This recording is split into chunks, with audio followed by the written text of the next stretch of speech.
Estamos conversando sobre principios de gobierno corporativo.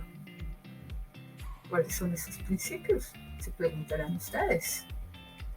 Ya veníamos conversando de dos principios. Un principio estaba relacionado con el marco eficaz para el gobierno corporativo, que tiene que ver con un marco claro, es la consolidación de las bases de lo que se va a entender por gobierno corporativo. Y el otro del que hablamos era del tratamiento y derechos equitativos de los accionistas, ¿verdad? Claro que sí. Bien. Continuemos entonces. Ahora tenemos que hablar de los inversores institucionales, los mercados de valores y otros intermediarios. Y es entender que muchas de las organizaciones para las cuales inicialmente se construye toda la política de gobierno corporativo son organizaciones grandes que cotizan en mercados de capitales. Y digamos que este tema de los mercados de capitales, inversores institucionales, está muy relacionado con esas grandes compañías cotizantes en mercados públicos. ¿Por qué? Porque la información, digamos que hay una forma de relacionarla a través de la información con las compañías que han escrito sus acciones.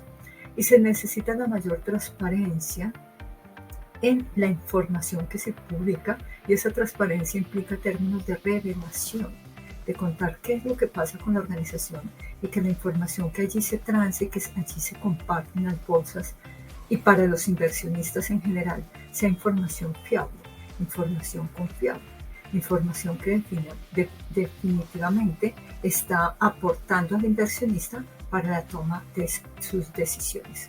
Como nos muestra el video, ¿no? Yo estoy mirando los comportamientos financieros de la compañía en un histórico. Entonces, mirar si eso me está funcionando, si hay ingresos de rentabilidad, capital, costos, si eso que me están mostrando allí efectivamente corresponde con la realidad financiera que tiene esa organización en la cual yo voy a invertir, en términos de rentabilidad, en términos de contabilidad, en términos de información, en términos de costos, en términos generales de lo que está ocurriendo con esa organización. Bien, escuchemos entonces cuáles son esos principios. Bueno, además de los inversores, del marco regulatorio, del tratamiento de accionistas, tenemos la divulgación de la información. Esa divulgación de la información, acá nos vamos a detener de pronto un minuto. Esa divulgación de la información es supremamente importante para el mercado de capitales y para la misma organización. Digamos que se deduce que una manipulación contable o en el sistema de información podría darse porque hay algunos vacíos legales o mucha flexibilidad en la norma a la hora de presentar o hacer revelaciones o mediciones sobre la exactitud o razonabilidad de ciertas operaciones para poder exhibir los libros de contabilidad, ¿cierto? O de información. Digamos que esa flexibilidad en la norma, esos vacíos, pues afecta la información, se construye la información de una manera que es poco confiable y exhibir unos estados financieros así como que afecta las decisiones que se puedan tomar sobre esa información, las decisiones de quienes utilizan la información financiera para tomar decisiones. Eso engloba escándalos también tan sonados como fue Parmalat, como fue Enron, como fue el caso de una de las Big Four de ese momento, que era la famosa Arthur Andersen, sin hablar que esas son las Big Four, realmente hay más, sino que nos hemos quedado con esas cuatro. O casos de Pescanova también, que ustedes creo que lo conocen, ¿sí? Y que ustedes pueden rastrear. Es mirar cómo esos sistemas de información, listo, permitieron una información que es poco confiable para la misma organización, la manipulación que se hace de la información. Entonces, los principios de gobierno corporativo llaman la atención sobre eso. Hay que producir información adecuada, información confiable, y hay que hacer información con transparencia porque estamos trabajando para un mercado. ¿Listo? Y esa relación principal, la gente también de alguna manera se transa a través de un sistema de información que debe ser confiable, que debe ser exacto, que debe ser adecuado, sobre el cual deben verse esas cualidades de información que me proponen los estándares internacionales, como son las cualidades fundamentales y las mismas cualidades de mejora. Entonces hay que tener cuidado con la divulgación de información, porque creería que es uno de los grandes nichos que están afectando los gobiernos corporativos. En tanto están generando mucho ruido, mucho sesgo en lo que está pasando realmente con las estructuras financieras. Y cuando esto se hace, como ya lo conversábamos, cuando esto se hace a través de bolsas, el asunto cambia un poquito. Digamos que uno se empieza a preocupar un poco más sobre lo que realmente ocurre en este tipo de organizaciones, ¿vale? Bien. Las responsabilidades del Consejo de Administración. ¿Quién es el Consejo de Administración? Pues precisamente es el encargado de dar todo este alineamiento en la práctica de información financiera y en los sistemas de control interno de las organizaciones. El Consejo de Administración de las compañías tiene un protagonismo especial y constituye la piedra angular de lo que es el gobierno corporativo. La configuración de consejos de administración de las empresas no es un tema trivial, un tema sin importancia. Es, por el contrario, uno de los asuntos centrales a la hora de tener que afrontar muchos de los retos que tenemos las organizaciones, o que tienen la mayoría de las organizaciones.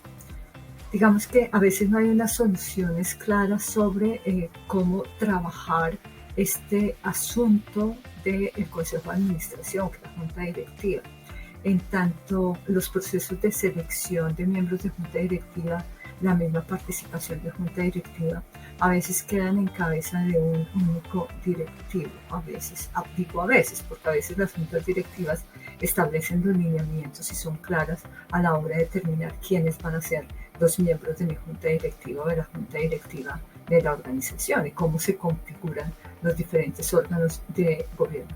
Digamos que cuando uno piensa en el consejo de administración o la junta directiva de la compañía, piensa en gente como esta, gente que propone, gente que sabe escuchar, gente que sabe comunicar, gente que tiene la experiencia suficiente para ayudarme a mí como empresaria a solventar los problemas que pueden surgir en el funcionamiento de mi organización. Digamos que me guía en todas las circunstancias que yo pueda vivir como empresa.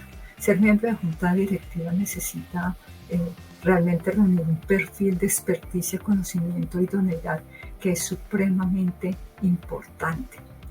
Más allá de pensar en una compensación, es decir, el pago de los honorarios a los ejecutivos, es como pensar la definición de la función que estos miembros que ustedes están viendo de esta junta directiva tienen en las organizaciones, que son unas funciones de tipo fiduciario, es decir, actuar como un buen hombre de negocios, hacer lo mejor para que las organizaciones logren los objetivos para los cuales fueron creados como organizaciones. Saber comunicar, saber entregar toda su experiencia, la experiencia del Señor que lleva sobre cuesta todo un trabajo en el mundo empresarial y que puede compartir sus experiencias con usted, enseñarle muchísimo de cómo ha venido manejando sus negocios y cómo ha logrado triunfar como organización. Uno esperaría que una buena junta directiva acabe con esto de los escándalos corporativos, de los colapsos corporativos, de los abusos corporativos, y sean realmente un refuerzo para que las organizaciones, para las organizaciones, sean como esa mano derecha en la cual yo tengo un asidero para colocar todas las circunstancias que tienen efecto sobre la organización, toda la problemática de la organización. Bien, estamos llegando ya al final de la masterclass y esto es una invitación a pensar que definitivamente las estructuras de gobierno corporativo, como ese conjunto de normativa, de principios de regulación que ayudan en la gestión de la organización, pero también me ayudan en el relacionamiento que como organización tengo con mis diferentes grupos de interés, implica cumplir con una serie de principios que han sido propuestos desde la OCDE, desde organismos internacionales. La misma Superintendencia Financiera en Colombia, con el Código País ha trabajado Gobierno Corporativo, la Unión Super Sociedades, que ha sacado la guía corporativa para pymes, para grandes compañías.